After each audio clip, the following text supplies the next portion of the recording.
Bonsoir à tous et bienvenue dans ce point de l'actualité. Le Premier ministre Patrick Achi à la zone industrielle ce jeudi. Le chef du gouvernement a procédé à l'inauguration du bureau régional d'une société néerlandaise spécialisée dans la production de lait. La compagnie est le 5e groupe mondial dans le domaine. Alexis Ouedraogo. Abidjan, capitale de l'industrie laitière mondiale ce jeudi. Le géant du secteur Friesland Campina inaugure son bureau régional Afrique de l'Ouest et du Centre dans la commune de Yopougon. Avec l'ouverture de ses bureaux, le groupe installé depuis 2014 dans le pays célèbre aussi les 100 ans de sa marque Bonnet Rouge. En 2014, parmi de nombreux pays africains potentiels, Friesland Campina choisit la Côte d'Ivoire et y acquiert une usine afin de pouvoir répondre aux besoins de ses consommateurs. Ce bureau régional couvrira 18 pays en Afrique de l'Ouest et du Centre, faisant ainsi d'Abidjan le hub de notre stratégie sous-régionale d'expansion en Afrique.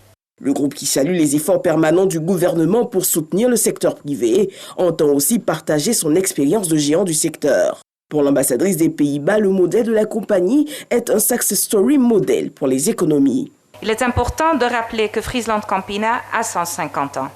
C'est un success story néerlandaise, l'histoire magnifique d'une coopérative de fermiers néerlandais qui ont réussi non seulement à s'échapper de la pauvreté, mais à transformer leur association en un leader mondial de l'agro-industrie. Et à la pratique, l'État ivoirien porte fermement sa vision d'industrialisation qui compte avec le secteur laitier. L'industrie laitière réalise par an un chiffre d'affaires global de plus de 120 milliards de francs CFA et plus de 60 milliards de francs CFA de valeur ajoutée en Côte d'Ivoire. La cérémonie de ce jour est la preuve que les actions menées par le gouvernement pour améliorer l'attractivité de l'économie ivoirienne en général et pour le développement du secteur industriel en particulier portent leurs fruits. Quand il s'installe au pupitre, Patrick Achi félicite le groupe clé de l'industrie laitière, mais aussi les Pays-Bas, premier client de la Côte d'Ivoire, 3e pays européen exportateur en destination d'Abidjan. À travers ce nouveau siège et l'ensemble des investissements réalisés en Côte d'Ivoire ces dernières années, le groupe Friesland Campina donne ainsi un signal fort à l'ensemble des acteurs du secteur privé.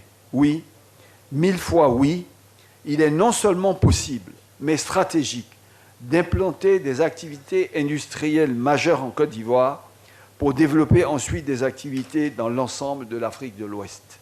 Le chef du gouvernement précise l'importance de la participation des acteurs locaux.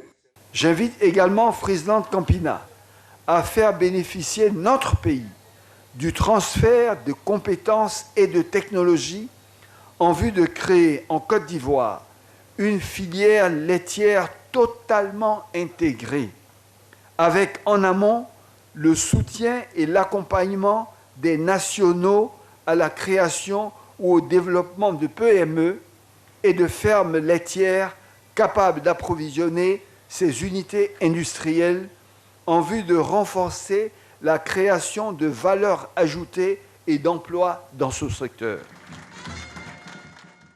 5 pionniers du bureau régional ont été récompensés pour leur contribution à l'implantation du groupe. La cérémonie, elle a pris fin avec une dégustation des produits de la marque.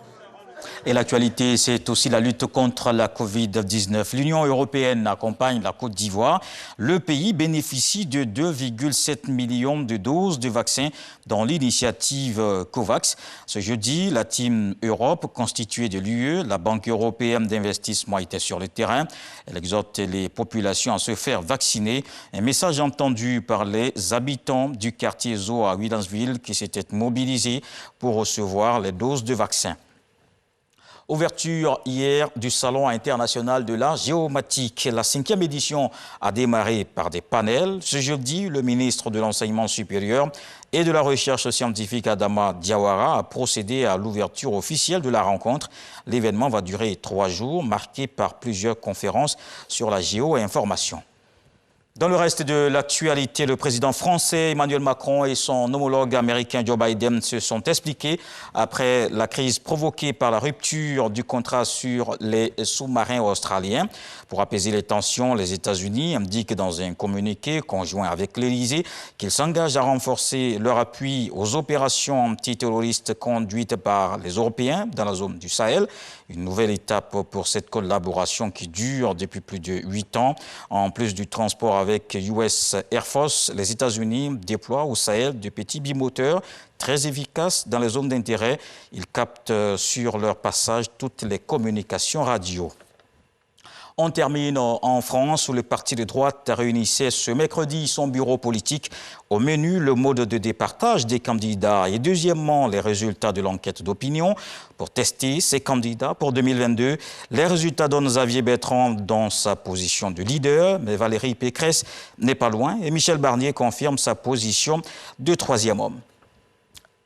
Voilà pour le flash d'information. Je vous donne rendez-vous à 20h pour la grande édition. À suivre tout de suite les infos régionales.